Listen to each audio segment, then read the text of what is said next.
By the time Elizabeth Holmes stands trial in the late summer of 2021, she is a walking Rorschach test.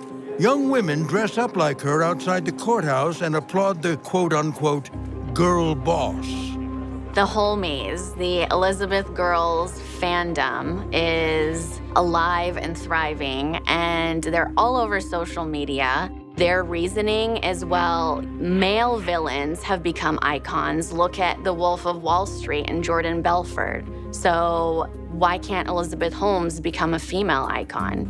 Others see the Steve Jobs wannabe, accused of 11 counts of fraud against investors and patients, as the symbol of everything wrong with Silicon Valley. The hubris, greed, and duplicity. But when she takes the stand in her own defense, there's another persona. Victim. She points a finger in the direction of her former second-in-command and secret boyfriend, Ramesh Sunny Balwani. Holmes says Balwani was a menacing presence at Theranos, who called the shots and cast a shadow over her life. Will the jury buy her story? We have not seen an Elizabeth Holmes like this that breaks down, that cries, that is emotional. But at the end of the day, these abuse allegations really have nothing to do with what she's being charged with.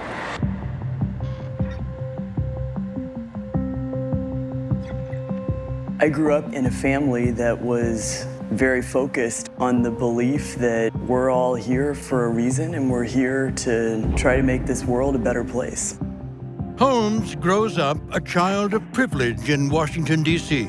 Her mother is a congressional staffer, and her father is a former Enron executive. Though they're well off, the Holmes family seems obsessed with what they don't have, according to one-time neighbor and former family friend, Joseph Fuse. These kids are raised with the idea that, even though we live in what most people would think of as a very nice upper middle class way, it's not good enough, because it's not what the Fleischmans had. Elizabeth's parents, he says, like to remind people that the Holmes bloodline is descended from the famed Fleischmann yeast family. And we're not just supposed to be in a home most Americans would think is luxurious. We're supposed to be in an estate. We're better than this. At 9 years old, little Elizabeth proclaims to her parents that she wants to be a billionaire. She certainly had encouragement from them to at least start in this direction. And there's no doubt in my mind that for Elizabeth, the notion of becoming this family champion and restoring them to grandeur is part of who Elizabeth is. And she's got no time to waste. Right after high school graduation, the overachiever jets off to Beijing to study Mandarin as part of a Stanford University summer program. Amid all the other 18-year-old strivers, one person in the program sticks out. He's a 37-year-old man named Ramesh Sunny Balwani. He's a software engineer, a seasoned veteran of Silicon Valley startups, and is already worth $40 million. Yet he and the soon-to-be freshman click. I was studying at a program in Beijing University in China, and he was there. She was very famous in the Stanford Chinese program because the entire department knew about her Chinese, her skills, and so that's how when I first met her, I'm like, oh, you must be the Elizabeth Holmes.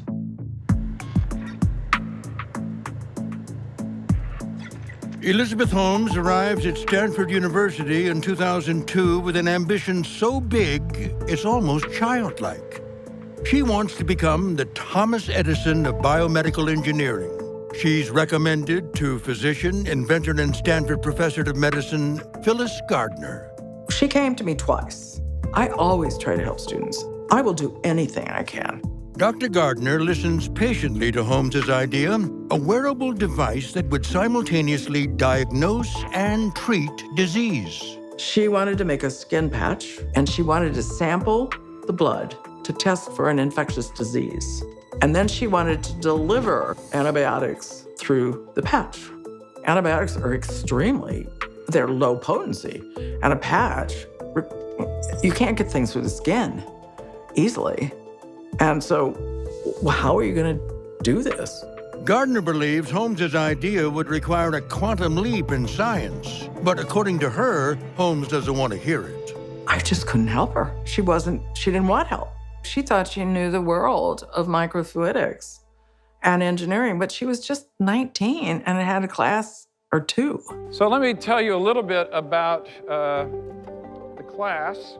Undeterred, Holmes pursues a more receptive mentor, Stanford engineering professor Channing Robertson.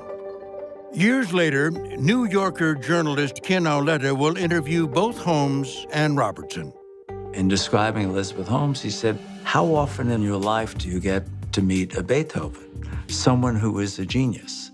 And he described her as a genius. He left his tenured position to join her, became a member of her board, and was a devout believer in her. I have to tell you that this is going to be a special year because this is the last time I'm teaching the class. Elizabeth Holmes has charmed her first champion. It seems Holmes has all she needs from Stanford. At age 19, she drops out to start her fledgling company, which in 2003 she dubs Theranos, a combination of therapy and diagnosis. And after Channing Robertson, Holmes gets her first financial pat on the back in 2004. That's when Tim Draper, a well-known Silicon Valley venture capitalist, invests $500,000 in the fledgling company. And she said, I'm going to transform healthcare as we know it. Around this time, Holmes abandons the wearable idea and conjures a more audacious vision, one steeped in a personal origin story she will recount years later when she's famous. Having a needle in your arm is something that has kept people from taking care of themselves, right? Absolutely, myself included. I'm absolutely terrified of it. Holmes's lifelong fear of needles, she says, makes her fixate on a device that could perform hundreds of blood tests from a finger prick. Holmes calls her prototype the Edison, with a nod to the great inventor. The idea of Theranos is a wonderful idea. We're going to make medicine cheaper for people. We're going to make it more convenient. It would be wonderfully disruptive, which is one of the things that Silicon Valley prides itself on. And the investor class is all in. By 2006, she's raised more than $40 million in venture capital, including almost $6 million from media magnate Rupert Murdoch. The cash is designed to give Theranos engineers a long runway to perfect the Edison and someday bring it to market. But there's one big problem, according to journalist John Carreyrou. The idea is more science fiction than science. When I started looking into Theranos, I learned early on by talking to laboratory scientists at universities, and the consensus among these scientists that I'd spoken to was that it wasn't possible.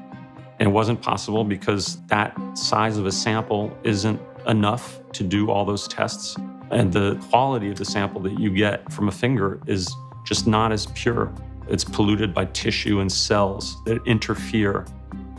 The pie-in-the-sky idea becomes an albatross in the lab, and Theranos blows through its initial investments. By 2009, it's broke, with little to show for it. Were you and Sunny Balwani ever engaged in a romantic relationship? Yes. Unbeknownst to investors, Sunny Balwani has been advising Elizabeth Holmes and secretly dating her.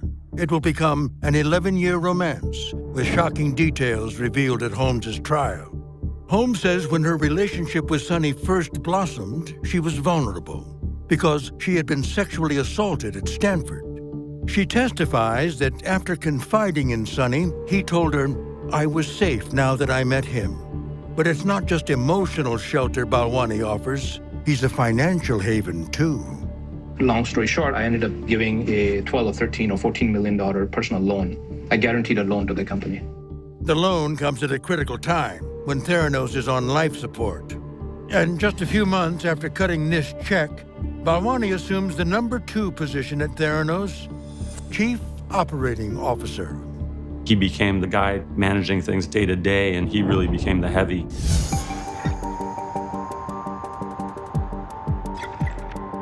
For 8 years, Theranos has been toiling in obscurity and failure. But Elizabeth Holmes has a positive label for it: stealth mode.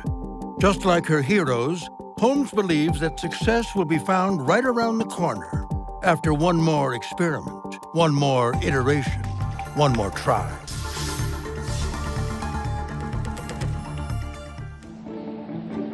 Downtown New York City.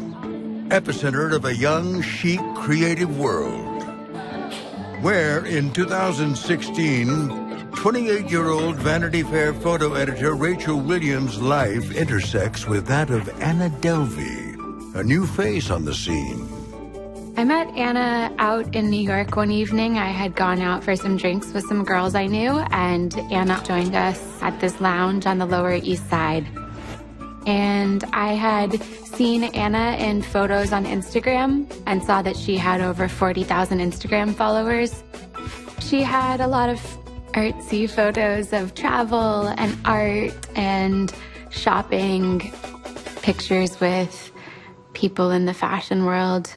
Rachel and Anna hit it off and began a friendship, although their lives couldn't be more different. Anna has an unusual and somewhat fabulous address. She lives at the 11 Howard, an exclusive and sceney Soho hotel, popular with fashion and art professionals, with rooms starting at more than $500 a night. So a lot of Anna's lifestyle was very different than mine in all sorts of different ways. For instance, her living in a hotel full-time. I didn't know anybody else like that. For Rachel Williams, the timing is right for a new friendship. I had just gotten out of a long-term relationship, and here's this person I liked who's living walking distance from my apartment, who seems really excited to spend time with me. We would often eat dinner or have drinks in her hotel, and she would always sign the bill to her room. The seemingly endless flow of champagne is more than Rachel can afford, but Anna doesn't seem to mind. She asked me at some point how much I made, so she knew what my financial situation was, but she really liked these expensive experiences. Anna was like, it's more fun to have someone there with me, so I was happy to go with her. When she is not treating friends to luxury experiences and being seen at all the most exclusive downtown restaurants, clubs, and events, Anna Delvey is working on her pet project, an audacious concept she calls the Anna Delvey Foundation. She wanted to create this giant art gallery space, a members-only club, restaurants, bars, lounges. And she had been meeting with lawyers and bankers trying to finalize the lease. Her foundation claims to have a board of directors with a who's who of top-tier artists, collectors, real estate moguls, and restaurateurs.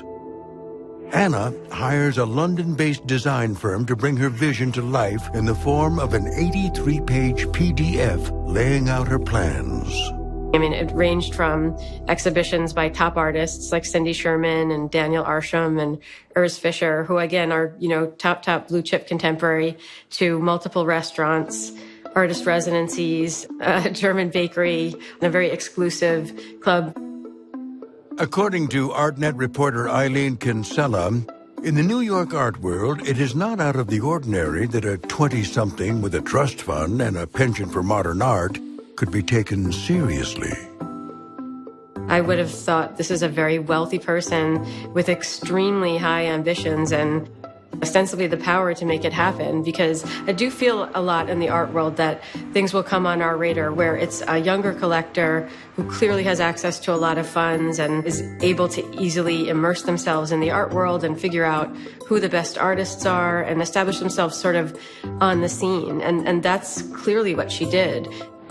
The Anna Delvey Foundation centers on leasing a historic building at 281 Park Avenue South. It has this Gothic architecture. It's very stunning. And she claimed that she was negotiating a lease, part of which involved going to City National, that was one of the banks that she approached, and saying that she needed a $30 million loan in order to make this happen. And that claim linked to another claim that she made, which was that she was a German heiress and that when she turned 25, she was going to be entitled to a 60 million euro inheritance. I admired that she was so motivated to do something with that wealth. And I admired her ambition and her focus.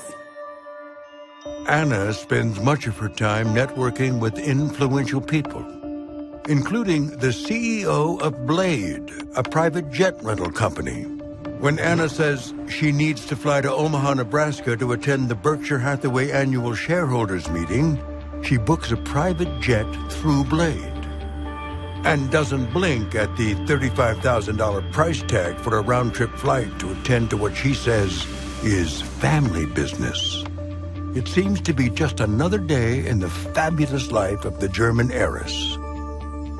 A week after her return from Omaha, Anna tells Rachel Williams that her visa is expiring and she needs to leave the country to reset it.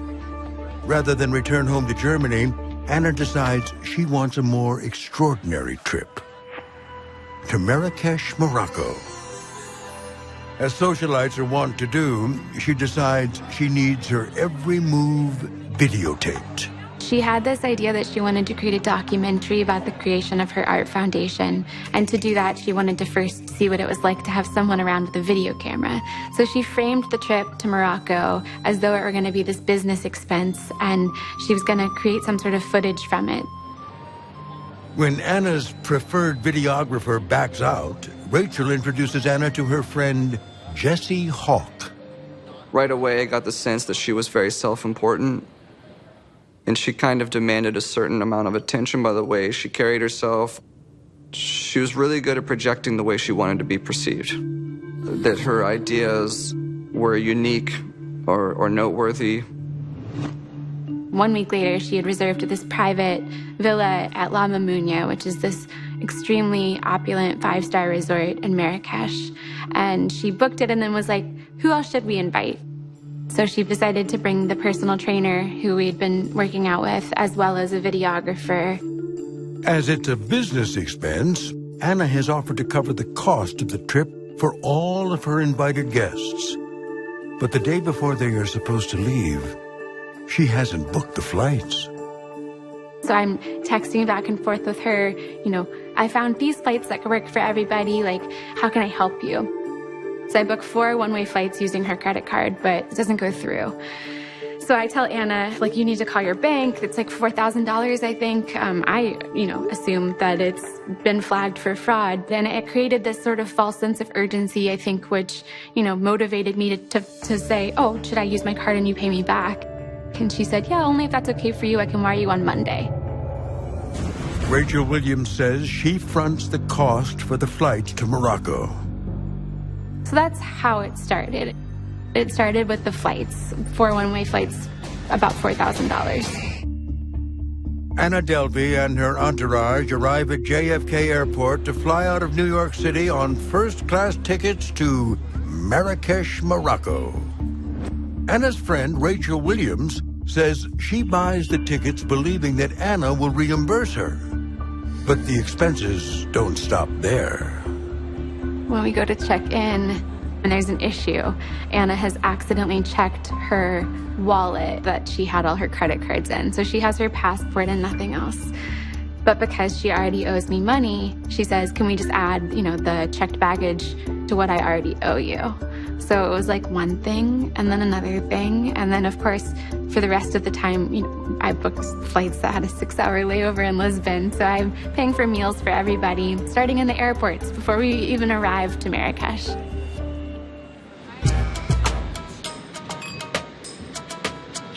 La Mamounia in Marrakesh is one of the chicest, priciest resorts in the world, and a favorite with the fashion set. Anna reserves their most expensive room, a 3-bedroom, $7,500 a night riad, or villa, for the week. The hotel has 4 restaurants and 3 bars and sprawling gardens and a private pool. It was ridiculous. Anna spent money like there was an endless supply.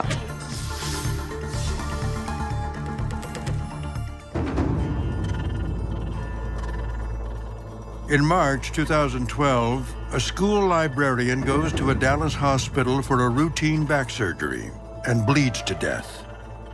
3 months later, another patient comes to another hospital for a neck surgery, where she suffers a stroke and later dies. The day after this operation, a third woman goes under the knife hoping to fix her back issues, then wakes up screaming in pain. What all three have in common is surgeon Christopher Dunch, seen here in a cramped interrogation room at Dallas Police Headquarters. You moved here from, was it Tennessee, is that right? Correct. Okay, so you just started, you did all your schooling there and then came? Yeah, med school, PhD, graduate school, residency, fellowship in spine. It all sounds impressive, but a prosecutor will say that in Dallas, Dunch injures 33 out of 38 patients in less than 2 years. And now the once promising doctor has gone from an operating room to an interrogation room. Hi, Dad. This is Christopher. I was supposed to come home tonight, as you know, and I'm not now.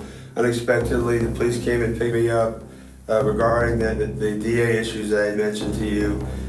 This is the phone of one of the detectives. If you would please call him back, he'll tell you what's going on. I had no idea what's going on with Bond and what's going to happen next, so I'll call you as soon as I can. Love you. Thanks. Christopher Dunch's career as a doctor starts many years earlier in Memphis, Tennessee.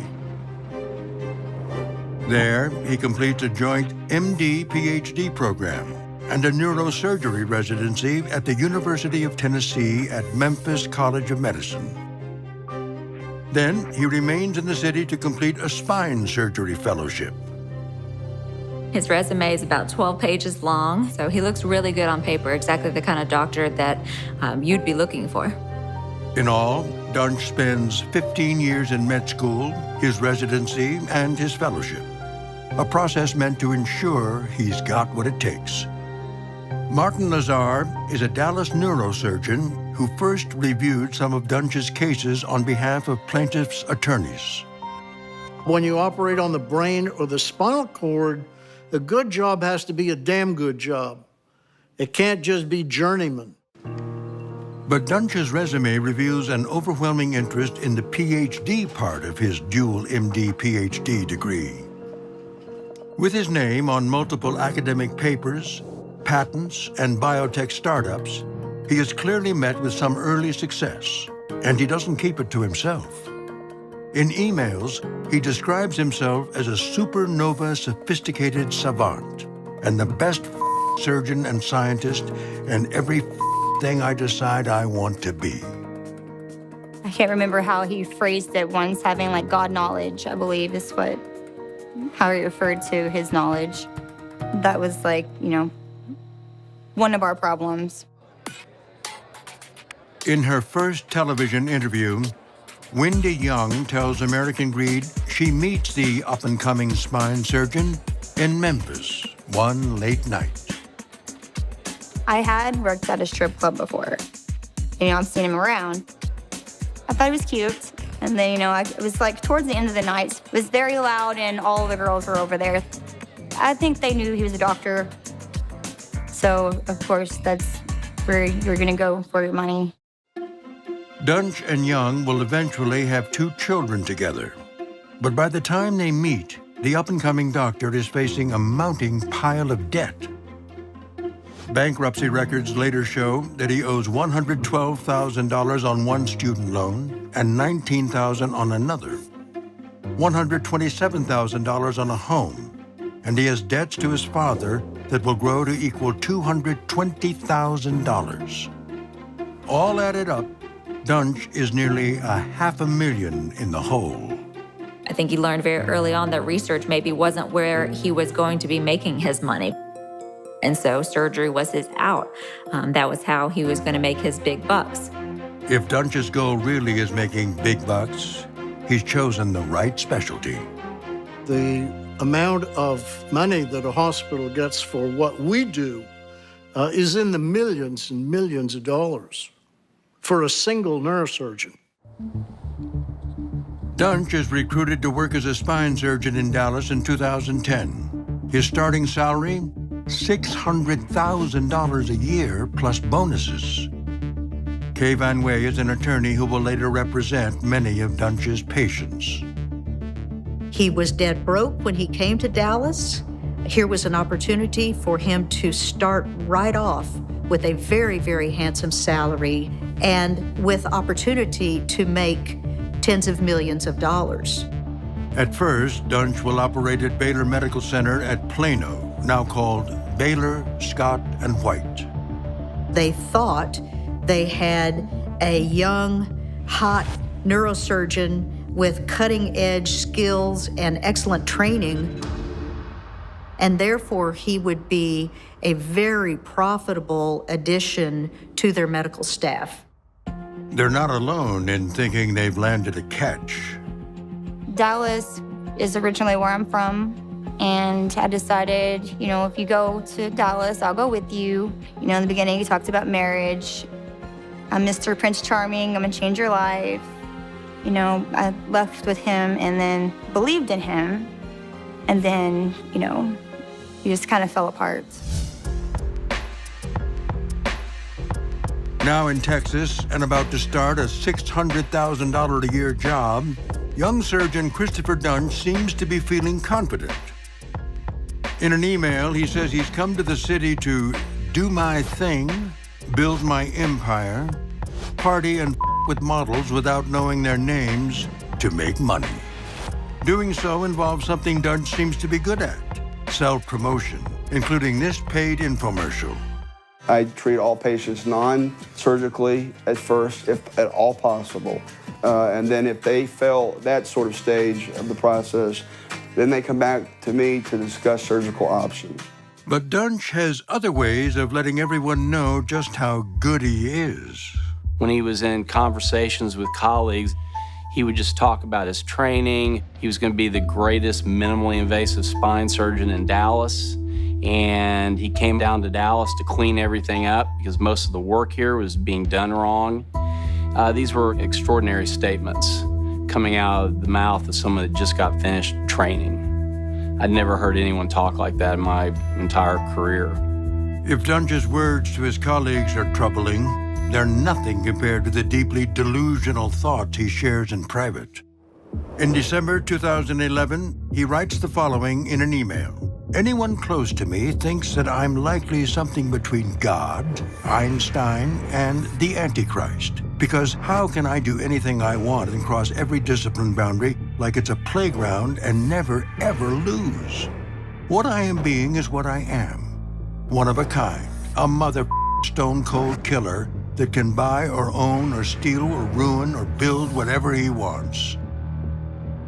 3 weeks after Dunch sends this rant, vascular surgeon Randall Kirby operates alongside Dunch, giving him the chance to evaluate the new arrival's self-proclaimed skills.